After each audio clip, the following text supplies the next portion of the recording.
Welcome back to Movie Recaps. Today I will show you an action, adventure, fantasy film from 2014, titled Hercules. Spoilers ahead. Watch out and take care.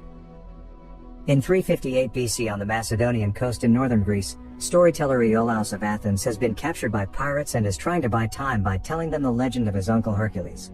His father was Zeus, king of the gods, but his mother was Alcmene, a mortal woman. Zeus' queen, Hera, saw the bastard these two had together as an insult and tried to kill him, but Hercules took after his father and was almost unbeatable. Once he reached manhood, the gods commanded him to perform 12 labors, and if he could complete them all and survive, Hera would let him live in peace. He fought powerful monsters like the Hydra, the Erymanthian boar, and the Nemean lion, whose hide was so tough no weapon could penetrate it, so Hercules beat it with his bare hands. The pirates aren't impressed by Iolaus' story, not believing a word of what he says. But at that moment, Hercules arrives to rescue him, wearing the lion's hide on his head.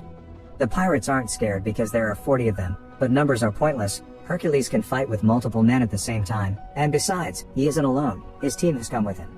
There's the seer Amphiaraus of Argos, the thief Autolycus of Sparta, the feral warrior Tydeus of Thebes, and the Amazon archer Atalanta of Scythia. Together, this group of mercenaries easily defeats the pirates and rescues Iolaus. After counting the heads for which they will be paid, Autolycus tells Iolaus he must exaggerate the story of Hercules more so people will believe it. While Amphiaraus receives a vision from the flames, they say a lion and a crow will form a strange alliance and fight across a sea of bodies. Sometime later, the party goes to a tavern to celebrate their victory. Hercules tells Autolycus about wanting to leave for the lands beyond the seas so he can finally find peace, taking Tydeus with him because he is the only one that can control his rage.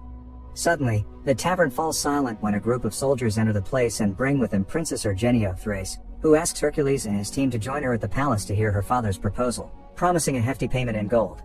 Iolaus notices the guards' shields have a raven on them, and since Hercules' symbol is a lion, this would match Amphiaraus' prophecy. When they arrive at the palace, Hercules can't help seeing a large group of refugees behind the walls. They're welcomed by General Cytocles, leader of the Thracian army, who doesn't look very happy about Hercules' presence, and Ergenia's son Areus, who is a big fan of him and knows all his stories. As they climb the stairs on their way inside, Hercules remembers an incident 3 years ago, when he killed a Hydra, which was just a bunch of men wearing lizard-like helmets, for King Eurystheus of Athens, who declares him a hero in front of a huge crowd chanting his name. The memory suddenly turns sour when it flashes images of his wife and kids getting murdered, and Hercules tries his best to ignore it and concentrate on the present. The party meets with Lord Codus, king of Thrace, who teases Amphiaraus for not being able to see much of the future except his own death and judges Atalanta's skills based on her gender, but she proves him wrong pretty quickly by shooting the helmets off the guards' hands. He invites them to have dinner with them and explains their troubles. The country is in the middle of a civil war with a bloodthirsty warlord called Rhesus, who is believed to have an army of centaurs. Codus shows Hercules all the refugees that arrive every day after Rhesus burns their villages, and comments on the fact he's lost most of his soldiers and his current army is formed by farmers. Between him and his daughter, they give Hercules a speech about bringing peace to the country that helps convince him to accept the job. The following day, Hercules and his team begin training the farmers-turned-soldiers, starting by testing their shield wall, which doesn't hold well. Some hours later, Hercules meets with Codus again, who has information about Rhesus thanks to one of his scouts, Phineus. The tyrant will be attacking the Besai tribe in central Thrace within 6 days, and Codus wants to take the chance to march and stop him there before he goes any farther. Hercules disapproves of the idea, pointing out the army needs more time to train, but Codus doesn't listen and tells him to get ready because they'll be marching the next day. Later in the evening, after helping Atalanta get rid of Cytocles' unwanted attention, Hercules notices Areus sneaking around to see Tydeus sleeping chained to a chariot and almost hurting him when he comes closer. Hercules takes the kid out of there and explains that Tydeus was born in war and when he found him, he was more animal than human. He saw something that traumatized him so deeply that he now never speaks at all and relives his trauma every night, but Hercules still considers him his most loyal warrior. Afterward, he takes the Areus back to Ergenia, who is working at the hospice. After they lost so many physicians, she taught herself the art of healing to be able to help in some way. Before leaving, Hercules gifts Areus the Nemean lion's tooth, implying it should have been a gift for his own children. The next day, the army gets ready to march, and Hercules finds Iolaus hidden among the soldiers, intending to fight too. He reminds him he's a storyteller and not a warrior before sending him to the chariot with Codus, and together, they all leave for Besai.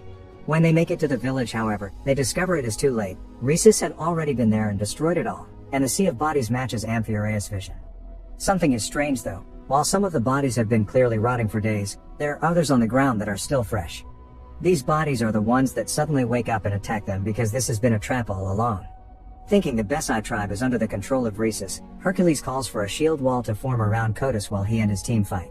The tribe leader wants to challenge him directly, so to create an illusion Iolaus can take advantage of with his storytelling, Hercules smoothly breaks the tip of one of Atalanta's arrows, and when the tribe leader comes closer, he stabs him on the forehead with it, making it seem as if he had killed him with just a punch. The army finds this incredibly inspiring and makes them believe the gods are on their side. The real battle begins then. Hercules' team kills as many tribesmen as possible, but there are too many of them and they soon breach the shield wall. They come up with a simple plan. Hercules and Amphiaraus retrieve their chariots and start driving them in circles around the shield wall, pushing and killing the tribesmen out of the way. The remaining soldiers use this chance to charge, but the tribesmen recognize a defeat when they see it and run away. Rhesus is nowhere in sight, although a strangely shaped figure can be seen watching from afar. Hercules tells Codus that losing half his army is as much his fault as it is Rhesus because he did warn him about the farmers not being ready to ride yet, and Codus accepts giving him more time to spend training.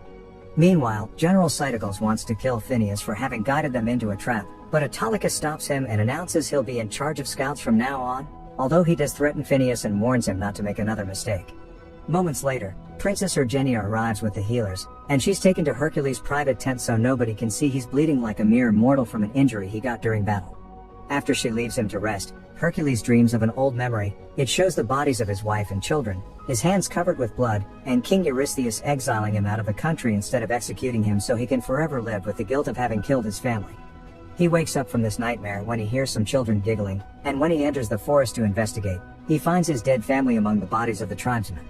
Eating them is a three-headed dog, Cerberus, and Hercules gets ready to fight it, but Tydeus appears behind him and brings him back to reality, making him realize he's been imagining things. In the morning, Amphiaraus immediately knows what's happened to him because it's not the first time, and he advises Hercules he needs to finish this final labor and confront the beast to find peace. But Hercules thinks he's just going mad. While the two men are busy talking by themselves, Princess Urgenia approaches the rest of the team to get the truth behind the rumors. They explain to her that nobody knows the truth. They found Hercules one day alone with the bodies of his family surrounding him, but he remembers nothing. In each of his adventures, he would find one of the members of his team and show compassion for them, earning their loyalty. He was so good at what he did, nobody could believe he could be mortal, and the team simply decided to play along the stories to help them get jobs. They think that what happened to him was probably the blood rage,